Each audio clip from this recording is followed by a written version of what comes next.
Oke, mahasiswa Ibu semua, kita lanjutkan materi kuliah kita berikutnya, yaitu tujuan pengendalian proses. Nah, pada video sebelumnya kita udah bahas tujuan yang pertama, yaitu faktor keamanan. Sekarang kita bahas tujuan yang kedua, yaitu memenuhi spesifikasi produk. Ya, nah, pabrik harus menghasilkan produk sesuai dengan jumlah tertentu, ya, dan kualitasnya juga tertentu. Nah, misalnya begini, ya, ini ada kolom distilasi, ya, kolom distilasi, ada umpan masuk, kemudian ini produk atas, ya, ada pendinginan, reflux, ada yang direflux, ada yang ini produk akhir, ya, ini distilatnya. Kemudian ada yang produk bawah. Nah, jadi misalkan, ya, umpannya adalah alkohol dan air. Alkohol dan air H2O tambah air. Nah, misalnya kita produksi bioetanol dengan memfermentasi ubi kayu misalnya. Nanti airnya hasil prosesnya itu alkohol dengan konsentrasi rendah. Jadi alkohol yang masih mengandung banyak air. Nah, itu mau kita H2O tambah air, salah kayaknya. H2O tambah alkohol. Nah, jadi air ditambah alkohol yang jadi 4. Nah, kemudian kita inginkan alkohol yang diperoleh konsentrasinya 99,7%.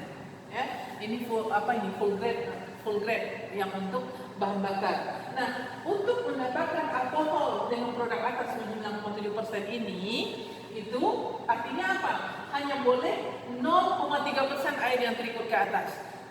Kondisi operasi di sini harus dijaga, ya. Misalnya pada T sama dengan 79 Celcius misalnya, P sama dengan 1 atm. Ini harus dijaga. Kalau temperaturnya tidak dikendalikan, maka tidak akan dapat 99,7% sesuai dengan spesifikasi produk yang diinginkan. Nah, itulah yang dimaksud. Jadi T-nya perlu dikendalikan temperaturnya. Nah, kemudian fungsi tujuan pengendalian proses yang ketiga yaitu menjaga peralatan proses berfungsi sesuai dengan yang diinginkan. Ya. Nah, sama juga dengan contoh yang seperti kemarin, bahwa apabila temperatur dan tekanan pada atau level, ya, ketinggian cairan di dalam tangkinya tidak dijaga, maka alat itu tidak berfungsi sesuai yang diinginkan. Nah, bisa jadi meledak, boiler, tekanan yang diizinkan misalnya berapa? 6 atmosfer misalnya, temperatur berapa? 120 Celcius. Lebih daripada itu, maka dia akan rusak. Alatnya dirusak. Kenapa? Alat itu sudah didesain dengan kondisi sedemikian, ya.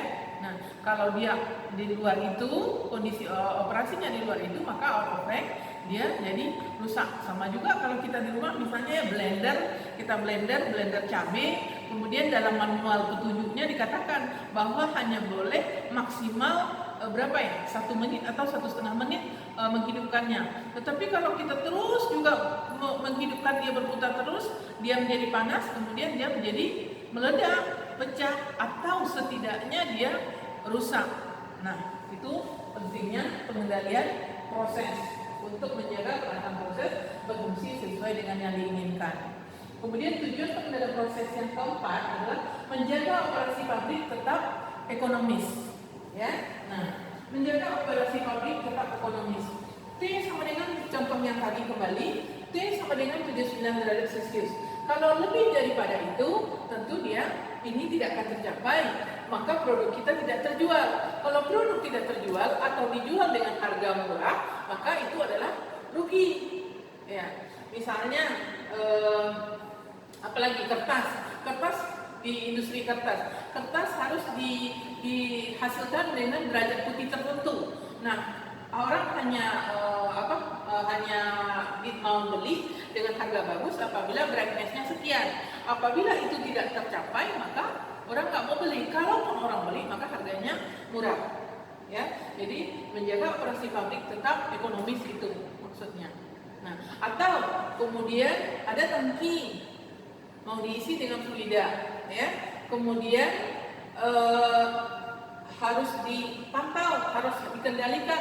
Level cairan di dalam tangki itu hanya boleh maksimal 80% dari ketinggian tangki. Ini ketinggian tangki segini, harus maksimal itu diisi segini. Kalau enggak, apa yang terjadi?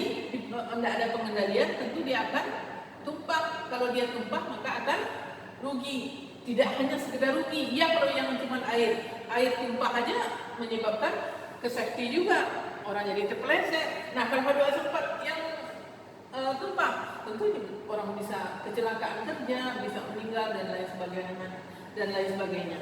Nah, itu yang nomor 4. Kemudian faktor tujuan pengendalian proses yang kelima adalah memenuhi persyaratan lingkungan. Jadi limbah hasil proses tersebut ada limbahnya. Nah, ada limbahnya. Jadi kita harus mengendalikan itu supaya tidak mencemari lingkungan, harus memenuhi persyaratan lingkungan. Misalnya partikel yang dibuang ke udara, limbah udara misalnya, harus dikendalikan berapa partikel yang diizinkan untuk itu agar tidak merusak lingkungan. Begitu juga ke badan air, ya, BOD, COD-nya, ya, semua harus dikendalikan agar memenuhi persyaratan lingkungan. Nah, dengan ini semua, ya, dengan merupakan safety, memenuhi spesifikasi produk, menjaga peralatan proses supaya berfungsi sesuai dengan diinginkan, menjaga operasi pabrik kimia tetap ekonomis, dan memenuhi persyaratan lingkungan merupakan tujuan utama kenapa pengendalian proses itu penting di dalam suatu industri. Itulah alasannya. Jadi kalau nanti ditanya, kenapa harus ada pengendalian proses di industri? Nah, apa peranannya? Nah, inilah dia kelima alasannya. Oke, cukup demikian dulu. Semangat baca literatur yang telah saya berikan di grup Google Classroom dan di WhatsApp juga. Kemudian kerjakan latihan-latihan yang telah saya berikan di sana. Tetap semangat. Assalamualaikum warahmatullahi wabarakatuh.